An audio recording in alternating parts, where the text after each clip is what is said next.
Okay, Heshy, Yes. we have connected. Fantastic. It's great to connect with you, and appreciate the phone call. Welcome to Discussions of Truth. I am Ian Hamilton Trottier. Heshy, take a moment, if you will, for listeners to introduce yourself and let listeners know exactly who you are and what you're doing. Well, Ian, thank you for inviting me to your show. My name is Heshy Tischler. As you know, I'm a candidate for the City Council seat of District 48, which is one of 51 members of the City Council. I am a community activist for over 35 years. A lot of people in my community call me Uncle Heshy. Of the many different kids that we've taken in, the foster kids of the 21 of them, different programs that I've run over the years, taking people out of jail, feeding people programs. Basically, I'm somebody that has worked for the community, not only for the Jewish community, but for all different communities in New York City, the 5 boroughs, as well as I fight for my city. I fight for my neighbors and I fight for my country, and I will never allow my fellow neighbors to be bullied around. Basically, I'm a bully fighter. That's what you want to know. You know, just Love trying it. to help other people. Yeah, I love it. That's great. That's what America needs right now. Is a bully fighter to take down these tyrants, because our government's becoming so tyrannical and having their way with us. And thank goodness there's people like you that stand up and fight for these rights. Heshy, I like your accent. Are you in New York City? You're running for city council in New York City. Does that encompass all 5 boroughs, or is there a particular borough? Yeah.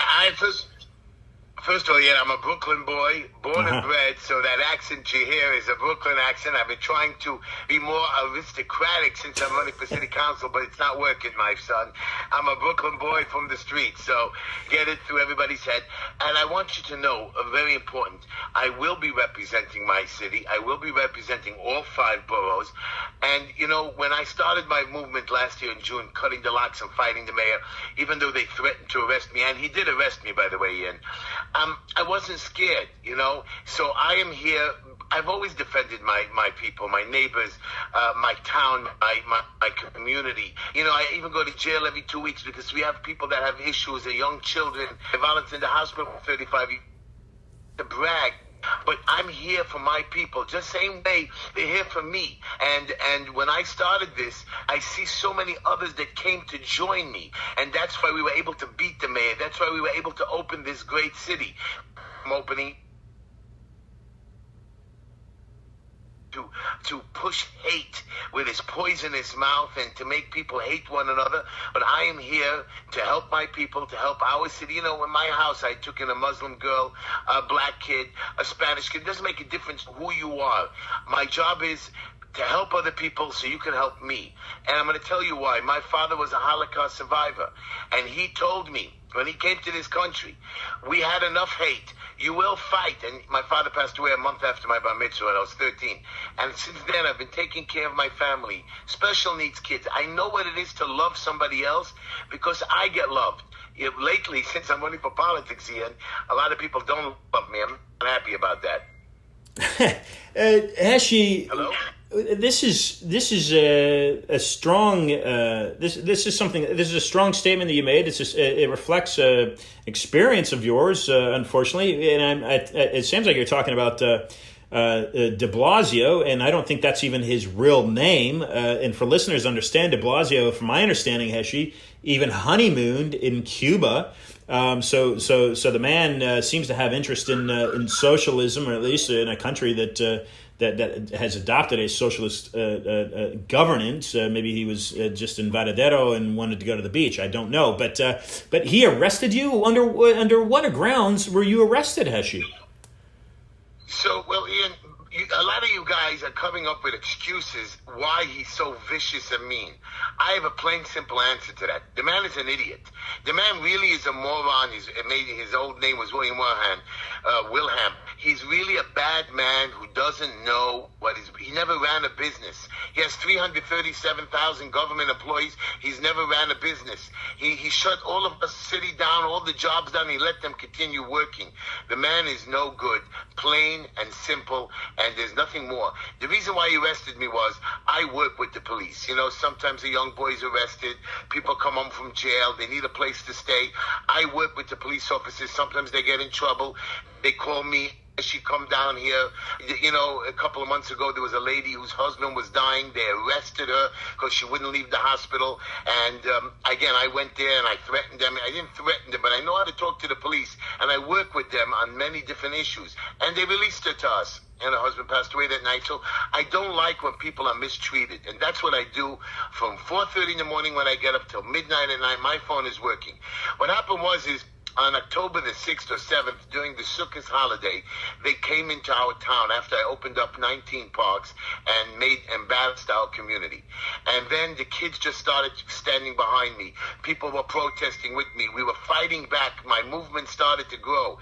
And then the boys got one night during the Jewish holiday, some guy made a protest. And I didn't go. I went for a few minutes. I passed by and I left. I had to go to another event and I went home to bed because I get up 4:30 in the morning to go to the hospital at 6. That is my day. I love going there. That is my 3 hours a day of enjoyment, of helping, of doing some good. Not much, you know, I only serve milk and bread and packages and you know, just a little worker there. And what happened was that night, the boys, the kids, started to get crazy on the avenue. A few thousand showed up, started burning masks, holding buses back. The police showed up and they couldn't beat up little kids and even teenagers and some adults. So they called me at 1 o'clock in the morning. And the deputy inspector says, Heshy, get over here. I said, what do you want from me? I'm nobody. You get over here. So that's what I did. I picked up. Can you hear me, Ian? Yes, I hear you. I picked myself up. My wife wasn't too happy because, you know, a lot of the hours we don't spend much time together. And I got dressed. I ran over to the avenue and I started calming everybody down, sending everybody home. And the police themselves, on their microphone, they put me on there, it's on video, and somebody was beating up some reporter who always ratted on the community, took pictures, shutting down our wedding halls. And I keep our wedding halls open. I follow the sheriffs. I fight with them. I scream at them on the law. I know it real well. And so this guy was beating up and they called me there and I calmed the crowd down. The police made a deal with the community leaders that if everybody goes home, I get everybody home, they will allow the kids to come back the next day to celebrate the Jewish holiday and dance and sing on the street with music for 2 hours. I said, okay, I got on the microphone. I told everybody to do it, and that's what was done. The next day, they moved it to a smaller location. They called me. I said, again, I'm not in charge, but I will try to let the word out. And people came, and it was a quiet, nice, not a protest, but an event for the community. Even though they kept canceling our street events, while everybody had open street events, we were the only community that the mayor, whatever, I don't like him, I don't even consider him my mayor, and his Jewish liaison would not allow us. What happened was, they tried to. I had 30 police officers stationed around our place, beautifully done. Any trouble, was one little bit of trouble, they grabbed somebody, took him away.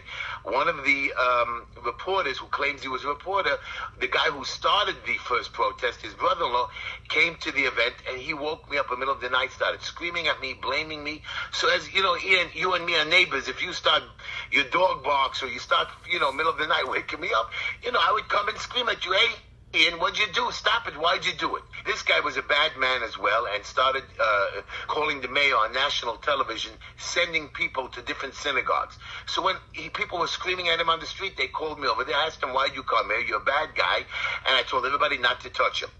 The police shot him 2 minutes later because the crowd, you know, came around whenever there was something, and they grabbed him and took him away. He claimed that he was hit. The next day on CNN, he denied it. He said he wasn't hit. He claimed he felt threatened and entrapped, and there was a riot. Nobody was arrested. Nobody was ticketed. No stores were burnt. Nothing happened. Everything went away. The mayor was upset because this guy called and complained. The mayor went on national television and quoted a Twitter account that wasn't even mine. So I want you to see how stupid your mayor and governor is. They don't even do research like I do. And what happened was they taunted me, and of course, I'm a guy, I'm from the streets. I taunt back. I'm not scared of nobody. You know, I was stabbed. I'm not trying to brag to you, Ian, but this is my city. I've been here for 57 years. I've raised a family. I have 106 nephews and nieces, 21 foster kids. I've gone through the streets.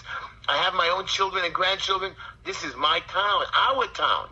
So nobody's going to scare me off. I don't care if he's a mayor. So he threatened to arrest me. I said, come get me. And the police called me 2 days later. Well, this guy made a complaint. Come in and turn yourself in. And I said, okay. What happened was, in the community found out about it. They were going to walk me to the station. The mayor, in the middle of the night, sent, not because my police officers wouldn't have arrested me. He sent from the Bronx, a different borough, 2 warrant officers, 4 detectives, 7 police cars. Like I tell people, Al Chapo didn't have so many people arrest him. Chained me, chained my legs, dragged me in, left me in a car for 4 hours, not even booked me properly, lost my fingerprints, and made sure I suffered in jail. And they got me a couple of misdemeanors that I have to make a deal on to make it go away because I'm busy running for election. And that's what happened. And the mayor got me well. And he showed us what his power is. So, Heshy, first off, have you ever been to Tatone's on Coney Island? You ever eaten at Tatone's? I only eat kosher, but I've been to Coney Island for 50 years. I've been going there. I know every inch of that place. I wish I could eat at half of those places. But no, I do know what you're talking about. But I've eaten every other restaurant, but not that one. What about the work of, I don't think she's in Brooklyn. She might be the Bronx. Her name's Tina Forty. You follow her? Yes. Okay. All right. So let's, Heshy. So the mayor's arrested you, but let's clarify this.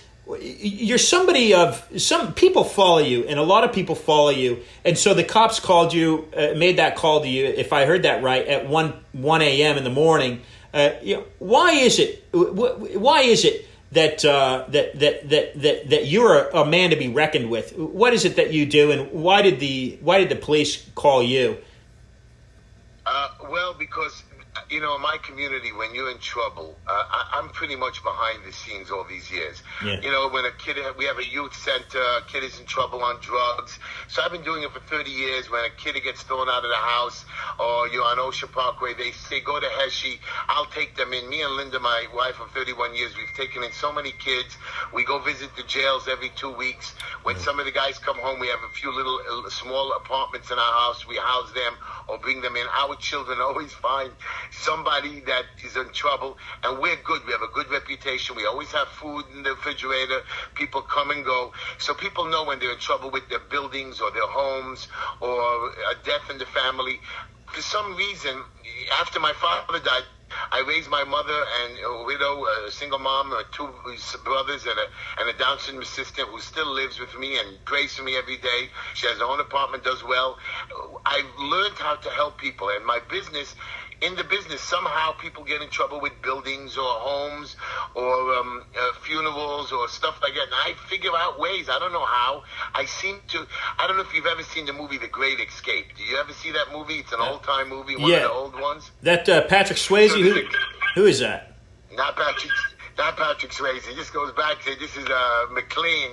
What's McKean? I forgot his name again. Yeah, I know what you're talking about. Interview with you, a big-time, old-time actors, and it was a great movie. And one of them was called The Scrounger. He was able to find anything in a concert, in a prisoner of war camp, and help people do stuff. That's what I do. I don't consider myself a scrounger. I consider myself that I can solve problems or meet the right people or connect you to the right people. And I help people, whether you're rich or poor. The city even hired me to be a receiver, and I even fight my directors because I tell them you're wrong how you treat the quality of people, how you treat landlords. I'm a guy that is always behind the scenes and making sure the politicians do their job. This particular time, when they closed out parks in the city, and I see he only closed the Jewish parks, I argued with them. They wouldn't answer my calls. They laughed at me. Kids were running in the street, getting hit by cars. I just couldn't take it anymore.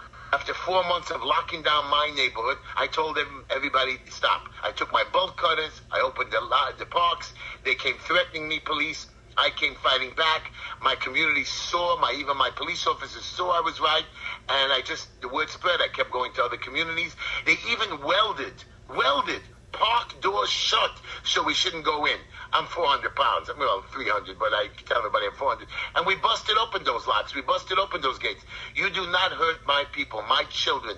My people, I just don't like it. It bothers me.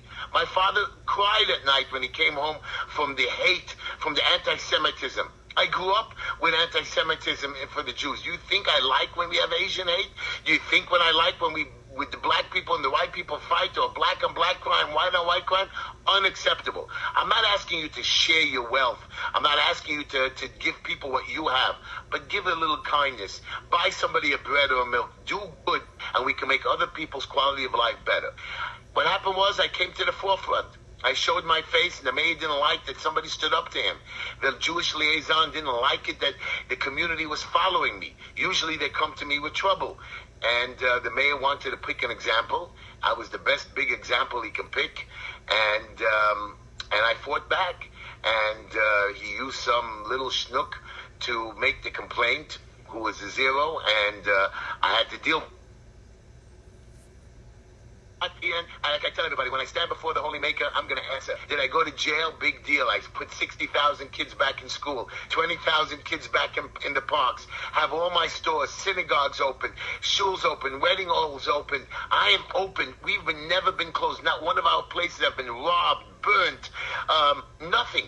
My community has been protected with our own community supervision, our own community volunteers. I'm not bragging to you, but so many other neighborhoods joined us. So many other cities. I've seen videos, people sending me from other towns fighting back.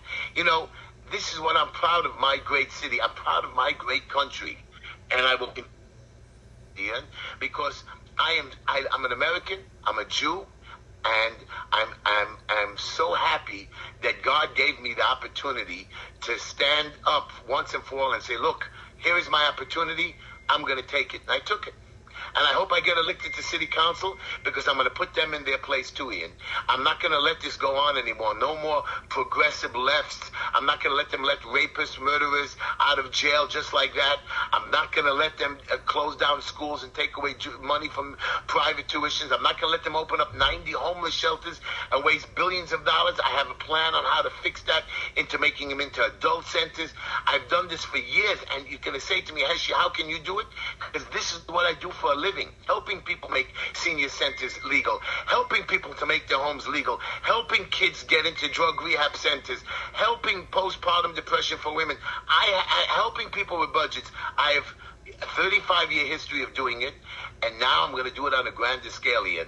I hope next year when you call me at this time, I'm going to say to you, look, Ian, I did my job. I do it with passion. I do it with love, and I don't need any government funds or matching funds. I'm going to do it because the people need it done.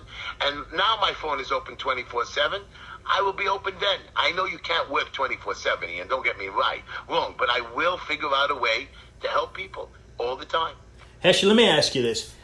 What do you say to the following statement? It's an opinion. It's a statement. What do you say to the following? The COVID-19 virus has been used in the United States. Let's just talk about the United States. Talk more particularly about New York. Has been used to implement a socialistic regime. What are your comments on something like that? Well, I've been saying that from day one. People get angry at me. I can't prove conspiracy because it doesn't make sense that a whole world is conspiring to torture its people. It doesn't make sense that they want to wipe out the population and start again. It doesn't make sense. Maybe it's happening. I am only a regular person from Brooklyn. I'm pretty educated. I've read many books. I understand Gates and all and Fauci, who I hate so badly. You don't even understand. I never wore masks. I took 8 COVID tests. Trust me, I volunteered in the hospital. And yes, I took the vaccine. I'm a traitor. You know why I took the vaccine? Because it's nothing. And I believe we should take it to make the government, to show them that the government is lying, that they're still using us and trying to make us, like you said, socialists, like AOC. She got rid of Amazon. She wants the green all over the world. She doesn't care about the city. She just cares about controlling the people. So yeah, I believe they use the COVID for their benefit, just like my city has legislation that they keep pushing 30, 40 new laws on us, forcing different 312 government agencies to just punish us, fine us, if we misbehave, to even rat on one another. You should see what we're doing in the city. It's like a terrible thing, from cameras following us. If, I had a police officer telling me, I don't need a warrant to come into your place. I said, what? I said, try. I said, don't even think that you walk into a building without a warrant that I will not fight back. I can understand standing on the street, you want to arrest me. But if you're going to walk into my building or my wedding hall without a warrant, be prepared that you are trespassing and you are a criminal, and make sure you're dealing with Heshy Tischler. She called the chief and they ran away. My point is, you are right. You want me to tell you there's a conspiracy? I know they used COVID incorrectly. Is there COVID? There is a sickness out there. There is a flu. I take my flu shot every year, my single shot. I take my TB shot because I'm a volunteer. Yes, we had a bad case of pneumonia. I have family members that got pneumonia. And you know what? COVID is bad, and they didn't know how to deal with it. But no, they abused the privileges. They did not know how to cure it. We had so many different cures, so many different people. Instead, vaccine, money, money, money. Everything's about money, Ian. Let's face the fact. I don't know who's behind it. I don't know what you want me to tell you. Too many people to be involved to make this conspiracy happen. I just believe that each one of us, you, me, have to do good, have to care about one another, and we are free. This country says we, the people, not the government. So I will always remember that, and I will remember how proud my father was to be an American, how proud he was of me being first-generation American. And I'm going to stand and hope that people follow me. Not follow me, I'm sorry. Allow me to guide them to do good, but it's up to them to do whatever they want.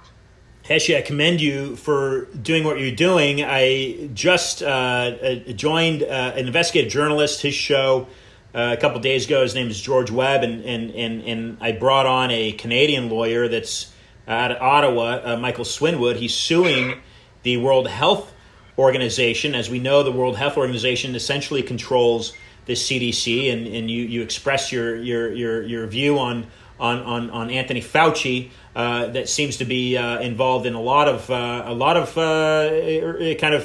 iffy money type pharmaceutical type corporate issues that are surfacing, and people like yourself, thank goodness you are doing what you're doing, Heshy, are taking a stand and doing what you're doing. And this alarms me that a police officer would have that conversation with you, thinking that they could enter your residence or your establishment, whatever it may have been, without a warrant. It sounds like it's going a little way too far in New York. Once elected, Heshy, to the city council position that you aim for at the moment, what's the first thing that you're going to do to change and make your city better? Hello?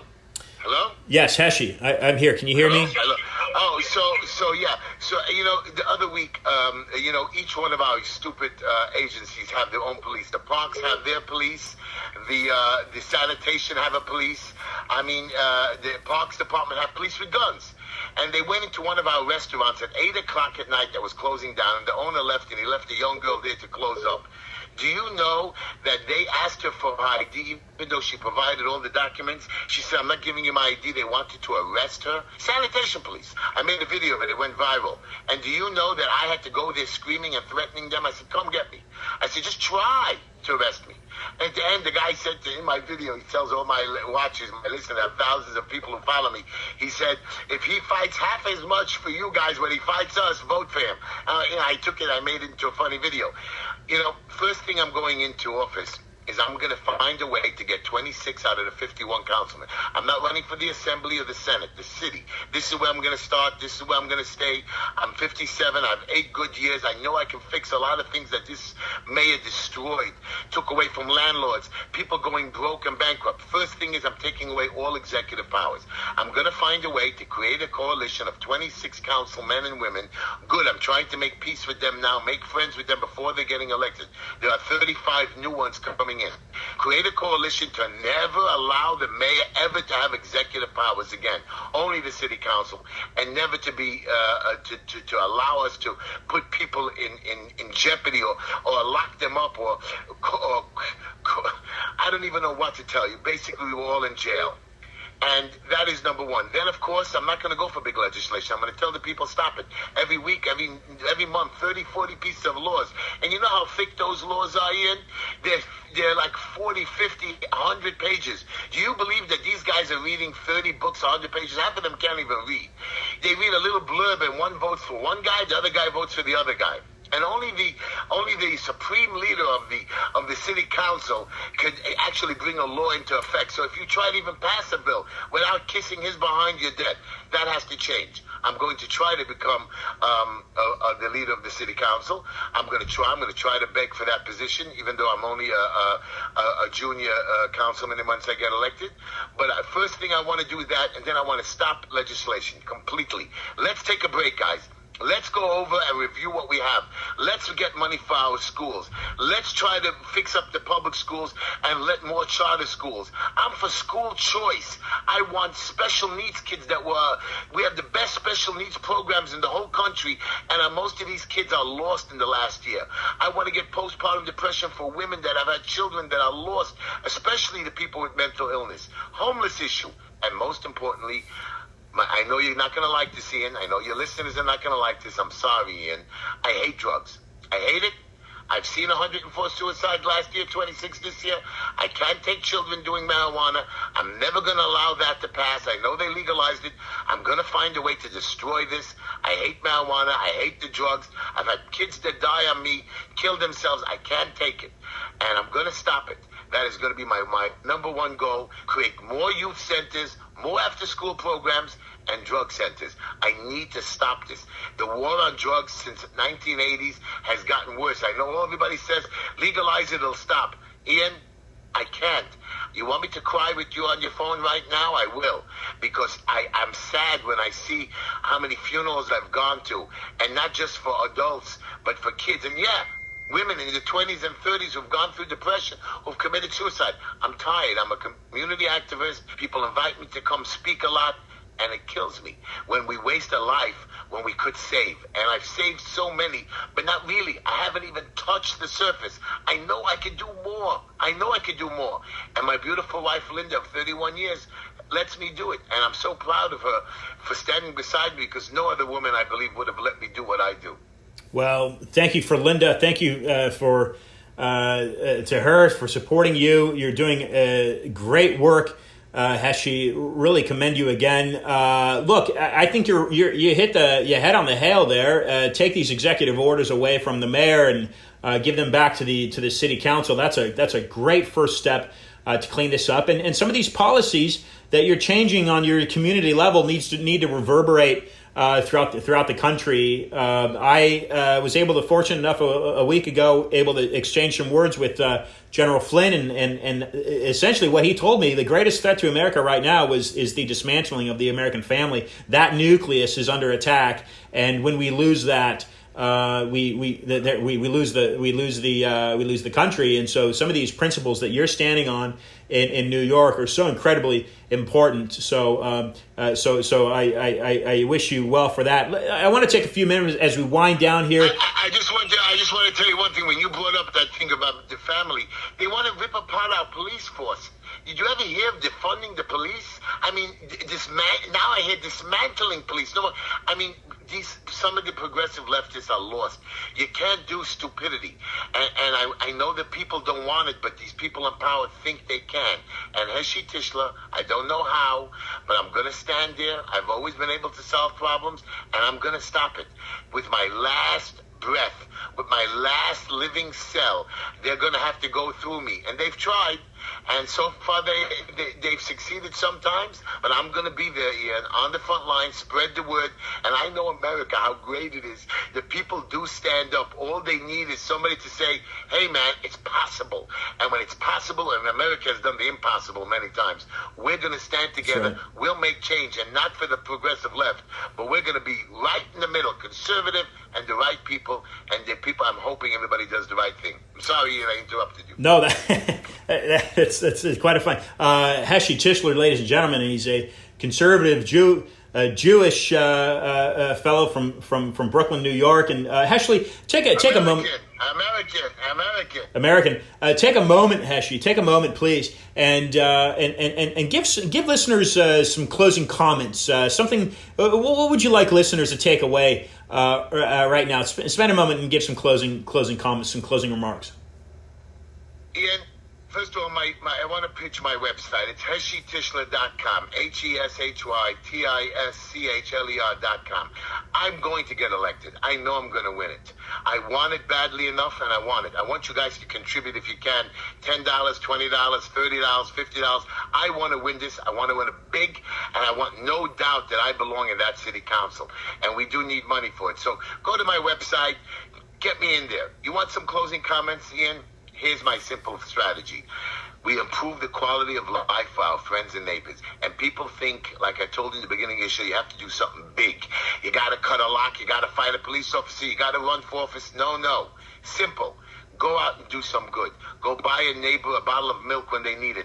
Go visit in the hospital once a week, twice a week, every morning if you want. Go do something to help make our place better. Go bring pizza to the police officers once a month. I do that. Go to your firemen. Show love, show compassion. If everybody keeps doing it, as a little kid, I saw a movie, Pay It Forward. This is how you do it. We help one another. We stand behind one another. When we're on the trains or we're on someplace else and we see somebody getting abused, I'm not asking you to stand there and fight with them, but let's get the crowd together to stop the hate, to stop the viciousness. I'm not asking you not to fight with a friend or with a wife. It happens. We've got to do good. And the only thing that I'm going to do is I'm going to watch. And my job is not only to watch, is to make people help and work together. That's what I'm going to do. When I'm in city council, I'm going to work with the city council. I'm going to make everybody work together. I'm hoping my word spreads further out. I'm hoping it spreads through the state. I'm hoping it spreads through the country. I know it's been doing in a lot of little communities. And I know that when I get to city council, if I can show New York, which is not a little town, a big town, that we can do it here. I know I'm a little fish in a big town, but I'm sure going to try to step it up. I don't need to be mayor. I don't need to be governor. Here's where I'm going to be. This is my plan, and I want to make a change, and I want all of you to follow along with me, my friends. Follow along. Guide your family. Guide your children. Do good, and don't let the bullies win, because when they do, what they do is they keep going. Everybody says the big guys fall, whatever. I forgot what it is. The harder they fall, not true. They keep bullying, they keep pushing, they keep taking. It's time to stop them. I'm not asking for a great life. I'm asking to have a fair life, to give me the opportunity to get my picket fence, to give me the opportunity to feed my family, to be able to go home at the end of the week and sit with my wife on the couch, that she should be proud of me in some manner. So, you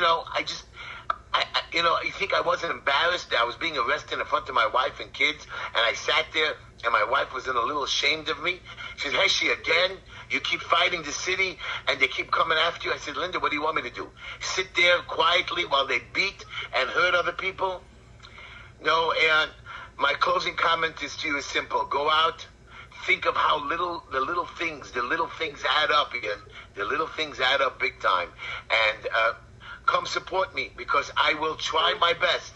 That's the best I can tell you, to do good and to help my fellow man, whether you're Jew, Asian, black, whatever it is. I'm here for you. And call me. HeshyTischler.com. If I could pitch that again, would be great. Awesome. Yeah, I'm going to give you $10 right now. Ladies and gentlemen, Heshy Tischler. Heshy, good luck. Keep up the good fight, and I look forward to bringing you back on the program. And Ian, if you ever come into New York, pop over to the house. The door is open. Just come up for a meal or whatever. The refrigerator is open. Find something. Heshy Tischler, folks, and this guy is amazing. Wow. That's the all-American spirit right there. That is... the Heartbeat America. What is it in Detroit? It's in Indiana, Nebraska, Oklahoma. Where's the Heartbeat America? Well, heartbeat of America from what I've just been exposed to right now is in Brooklyn, New York. Heshy Tischler's got all his ducks in a row. He's got it right.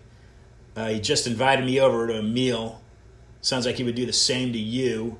Doesn't even know you. I don't know you. And that's the American spirit right there, folks. That is the American spirit. We have a veil of what seems to be darkness currently folding over this country, wrapping itself around the world.